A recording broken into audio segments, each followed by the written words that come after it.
Hello and welcome to this YouTube tutorial on how to make your own Jarvis, just like the one from the Iron Man movies. In this video, we'll go through the steps necessary to create your very own AI assistant. Step 1. Choose a platform. There are many software you can use to build an AI assistant. The one I am going to use is Visual Studio Code. Step 2. Install required libraries. To build an AI assistant, we need to install some required libraries. We'll be using the following libraries: PyTTSX3, Speech_recognition. You can install these libraries by running the following command in your terminal. 1. Pip install PyTTSX3. 2. Pip install Speech_recognition. Step 3. Write the code. We first will create a folder by the name Jarvis and open Visual Studio Code in it. Next, we will create a Python file by the name jarvis.py. Now that we have everything we need, we can start writing the code for our jarvis.py. We'll start by importing the required libraries. Import PyTTSX3. Import Speech_recognition as SR. Import Wikipedia. Import PyJokes. To create an instance of the speech engine, we use the PyTTSX3.init function.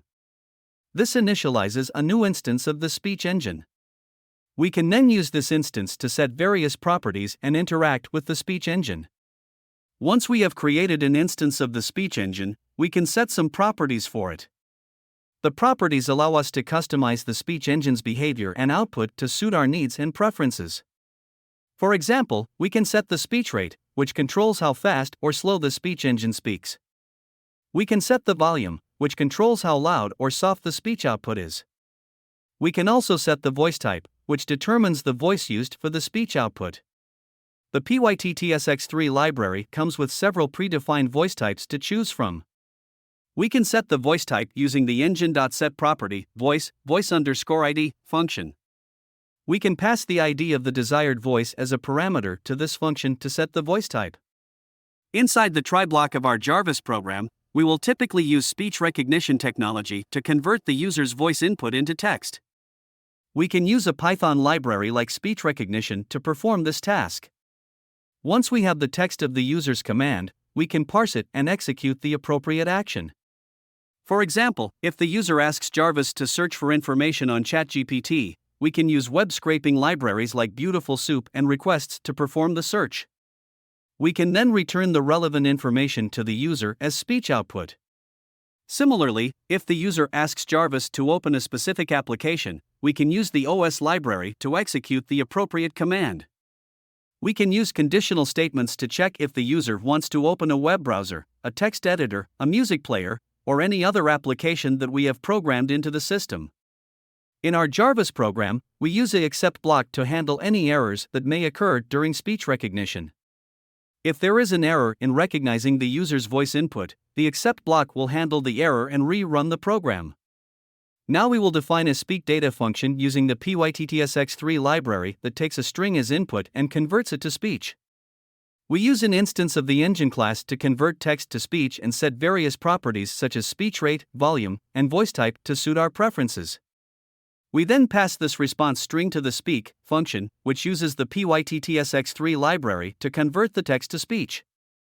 This allows Jarvis to communicate with the user audibly and provide a more immersive and engaging user experience. This speakData function will be called in 3 places, which are 17, 20, and 23 line. You can add the speakData function wherever necessary.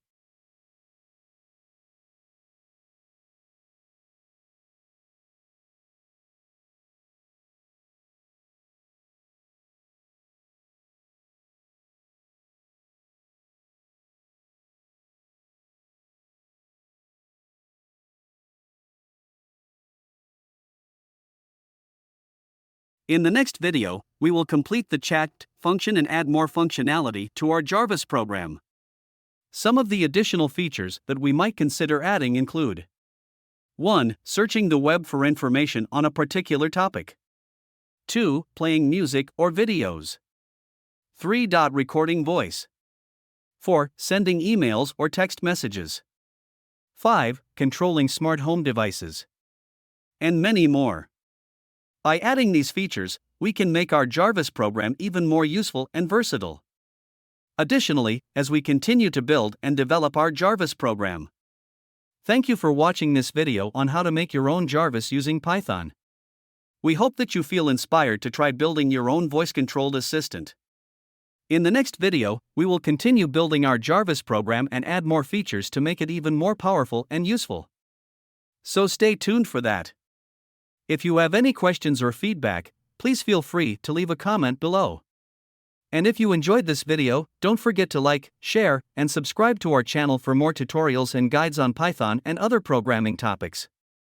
Thank you again for watching, and we'll see you in the next one.